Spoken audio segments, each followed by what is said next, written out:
Buenas noches, mi nombre es Aile Castilla, pertenezco al CIAT de Santa Marta y estoy inscrita a la carrera de Ingeniería Industrial. Bueno, para la fase 2.2 del curso de Inferencia Estadística, es, para esta parte se va a hacer un análisis de la varianza para determinar si el promedio de duración de llamadas depende del asesor que lo atiende. Pues yo estoy trabajando con el asesor 7, 8 y 9, 5 observaciones para cada asesor, en total son 15 datos. Desarrollé el siguiente cuadro para hallar la media de cada asesor, la varianza, desviación, tamaño de la muestra, que son 5 datos, y la suma. Acá el total pues es el promedio de la media. Acá está la suma de estos datos de acá y esta es la suma de estos datos de acá. Pues proseguí con la función análisis de datos, pues me arrojó estas dos tablas de acá, que están observando. Pues esto es un resumen de lo que hablaban anteriormente. Acá el análisis de la varianza pues me va a arrojar o me va a dar a conocer los grados de libertad dentro de los grupos, el dato de CME, que es este dato que tengo acá, el valor estadístico de F calculado, el valor crítico para F. Pues con estos datos se va a hacer una comparación para saber si la hipótesis nula se acepta o se rechaza. Yo hice el siguiente planteamiento: H sub 0, duración en minutos de la llamada, es igual al asesor, es diferente al asesor que la atiende. H sub 1, duración en minutos de la llamada, es igual al asesor que la atiende. Pues yo hice la siguiente toma de decisión: la hipótesis nula está en una región de aceptación, ya que el valor crítico es mayor al valor de F. Efectivamente, el valor crítico para F es superior al valor de F calculado. Por tal razón, o en otras palabras, el análisis de la varianza apoya la conclusión que la duración en minutos de la llamada depende del asesor que la atiende. Para la tabla Tukey, desarrollé este cuadro donde acá esta es la media del grupo número 1, el tamaño de la muestra, la media del grupo número 2, el tamaño de la muestra, la media del grupo número 3, el tamaño de la muestra. Este es el CME cuadrado medio del error, que era lo que había hablado anteriormente, que nos arrojaba el cuadro estadístico de Tukey. Pues esto lo desarrollé de la siguiente forma. Pues como les venía diciendo, yo estoy acá en los grados de libertad, pues me arrojó el dato 12, entonces yo lo busco aquí en esta columna. Como estoy trabajando con 3 asesores, pues me arroja acá al valor de 3.77, que es lo que tengo acá. Pues a partir de acá pues los datos se hallan automáticamente: diferencia absoluta, error estándar de la diferencia, amplitud crítica para saber si hay diferencia entre el grupo 1 y 2, para saber si hay diferencia entre el grupo 1 y 3, para saber si hay diferencia entre el grupo 2 y 3. Pues yo hice la siguiente conclusión: al desarrollar la comparación múltiple de Tukey, no se muestra diferencia significativa entre los grupos con respecto a la duración en llamadas de los 3 asesores evaluados, ya que no hay diferencia, como se puede observar en ese cuadro. Para el G cuadrado, hice el siguiente planteamiento para saber si es una distribución normal o no es una distribución normal. Para el paso 2, determinar el nivel de significancia, que es el 4%. Paso 3, estimar el estadístico de prueba calculado.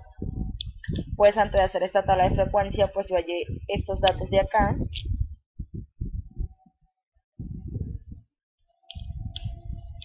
Donde tengo, el tamaño de la muestra, que son 769, la clase, el número de clase, que es la raíz cuadrada de 769, yo lo redondeé a 28, el dato máximo, dato mínimo, rango, tamaño del intervalo, media y desviación.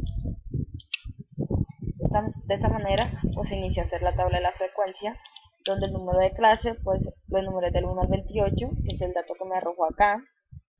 Para el consumo inicial de KB, pues acá lo que coloqué fue el dato mínimo, y lo que hice fue, accedí o utilicé la parte de estadística descriptiva, donde se le suma el tamaño del intervalo, que me dio este valor de acá, y fue lo que empleé aquí. Igual acá, con este valor, pues también le hice la sumatoria del tamaño del intervalo, que fue lo que me dio acá, y fue lo que arrojé aquí, y así sucesivamente con las demás celdas. Para la frecuencia observada, pues utilicé esta fórmula de frecuencia donde seleccioné la variable de KB y la columna de consumo de KB con la suma del tamaño de intervalo. Para el Z1 utilicé esta fórmula donde seleccioné consumo inicial menos la media entre la desviación.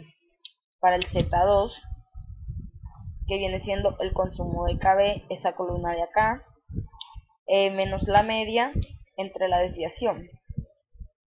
Para la probabilidad, utilicé esta fórmula de distribución normal estándar. Este es el Z2 menos distribución normal estándar Z1, me dio este valor, pues acá arrastré para los demás valores. La frecuencia esperada, que viene siendo la probabilidad menos el tamaño de la muestra. Y para el estadístico calculado del intervalo, que es la frecuencia observada menos la frecuencia esperada entre la frecuencia esperada. Bueno, acá la sumatoria de estos valores es lo que hallamos acá para el y cuadrado, que fue este valor que me dio acá, 282,569,481. Para el siguiente paso, que es establecer la decisión, la significancia que había nombrado anteriormente, que es el 4%, el parámetro a estimar, que son 2. Este es este valor, este dato de acá, que fue 25. Buenas noches, mi nombre es Aile Castilla, pertenezco al CEAT de Santa Marta y estoy inscrita a la carrera de Ingeniería Industrial. Para la fase 2.2 del curso de inferencia, para esta parte vamos a hacer un análisis de varianza para determinar si el promedio de duración de llamadas depende del asesor que lo atiende. Yo estoy trabajando con el asesor 7, 8 y 9, para cada uno 5 observaciones, que en total vendrían siendo 15 datos. Desarrollé este cuadro, que es la media de cada asesor, la varianza, desviación, tamaño de la muestra, que son 5 datos para cada asesor, y la suma de los valores. Acá el total es el promedio de la media, la suma de estos valores de acá, y esto acá es la suma de estos valores de acá. Proseguí con esta función análisis de datos, pues me arrojó estas dos tablas de acá, donde esta tabla de acá pues es un resumen de lo que estaba hablando anteriormente. Aquí el análisis de la varianza pues me va a mostrar los grados de libertad, el promedio de los cuadrados, que este dato de acá es el CME, el valor de estadístico de F, el valor calculado de F, perdón, el valor crítico para F. Pues estos dos datos se va a hacer una comparación para saber si se acepta o se rechaza la hipótesis. Dice el siguiente planteamiento: H0, duración en minutos de la llamada, es diferente al asesor que la atiende. H1, duración en minutos de la llamada, es igual al asesor que la atiende. La toma de decisión fue la siguiente: la hipótesis nula está en una región de aceptación, ya que el valor crítico es mayor al valor de F. Como les venía diciendo, se hace una comparación y este valor crítico de F es superior al valor estadístico de F, por tal razón se acepta la hipótesis nula. En otras palabras, el análisis de la varianza apoya la conclusión que la duración en minutos de la llamada depende del asesor que la atiende. Para la prueba Tukey, pues hay que desarrollar este cuadro, donde primero que todo pues hay que la media del grupo número 1 y su tamaño de la muestra, la media del grupo número 2 y su tamaño de la muestra, la media del grupo número 3 y su tamaño de la muestra. Este es el CME, lo que le hablaba anteriormente, cuadrado medio del error. El estadístico de Tukey lo hallé de la siguiente forma: pues tengo grados de libertad de 12. Como estoy trabajando con 3 asesores, pues voy a utilizar este dato, 3.77, que es el valor que tengo acá. Pues ya lo demás se halla automáticamente: diferencia absoluta, error estándar de la diferencia, amplitud crítica, para saber si hay diferencia entre el grupo 1 y 2, para saber si hay diferencia entre el grupo 1 y 3, para saber si hay diferencia o no entre el grupo 2 y 3. pues yo hice la siguiente conclusión: al desarrollar la comparación múltiple de Tukey, no se muestra diferencia significativa entre los grupos con respecto a la duración en llamada de los 3 asesores evaluados, ya que, como podemos observar acá en el cuadro, no se encuentra o no se halla diferencia entre los asesores. Para el y cuadrado, hice el siguiente planteamiento, para saber si se distribuye como una normal, o para saber si no se distribuye como una normal. Para el paso número 2, que es determinar el nivel de significancia, es el 4%. El paso número 3, que es estimar el estadístico de prueba calculado. Hay que desarrollar esta tabla de frecuencia, pero antes de esto hay que hallar estos valores de acá. Para la n, que es 769 datos con los que estamos trabajando, el número de clase, que se halla, con la raíz cuadrada de 769, yo lo redondeé a 28, el dato máximo, dato mínimo, rango, tamaño del intervalo, media y desviación. Proseguí a desarrollar la tabla de frecuencia. Acá el número de clases, pues del 1 al 28, porque ese fue el dato que me arrojó acá. Para el consumo inicial de KB, pues acá utilicé el dato mínimo. Y aquí lo que implementé fue estadística descriptiva, hice una suma del tamaño del intervalo y me arrojó este dato de acá. Fue el que seleccioné aquí, igual a este dato de acá, le sumé el tamaño del intervalo y me dio este dato de acá, y así sucesivamente con los demás datos. Para la frecuencia observada, pues utilicé esta fórmula de frecuencia donde seleccioné de la variable KB y esta columna acá donde se hizo la suma de los intervalos. Esta sumatoria de estos datos debe dar 769, que es el tamaño de la muestra. Para el Z1, pues lo calculé con el consumo inicial menos la media entre la desviación. El Z2 con esta fórmula de acá, que es el consumo de KB, este de acá, esta columna de acá, menos la media entre la desviación.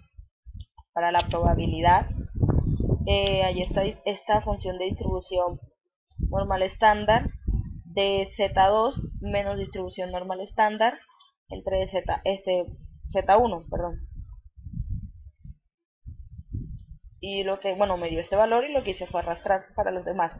Para la frecuencia esperada, acá para la frecuencia esperada, aquí ya lo hallé con la probabilidad menos el tamaño de la muestra, que es esta fórmula que está acá arriba. Y para el estadístico calculado, para el intervalo, utilicé esta fórmula acá, que es la frecuencia observada menos la frecuencia esperada entre la frecuencia esperada. Acá se hace la sumatoria y es donde vamos a obtener el y cuadrado, que es el estadístico calculado para el intervalo. Luego, para el paso número 4, que es establecer la decisión, significancia del 4%, números de parámetros a estimar, que son 2, los grados de libertad, que es K-1, que nos dio este valor de acá de 25, y este, que viene siendo el estadístico teórico, que se halla con esta fórmula, nos dio este valor que está acá, que es el mismo que tenemos acá planteado. Y para el paso 5, que se hace la toma de decisión, y fue la siguiente: como el estadístico de prueba cae en la zona de rechazo, se rechaza la hipótesis nula. Se concluye que el consumo de KB no se distribuye como una normal, ya que se hace comparación de este dato con el estadístico teórico para saber si la hipótesis se acepta o se rechaza. Pues de esta manera elaboré mi trabajo. Espero haber entendido las mejores formas posibles. Muchas gracias.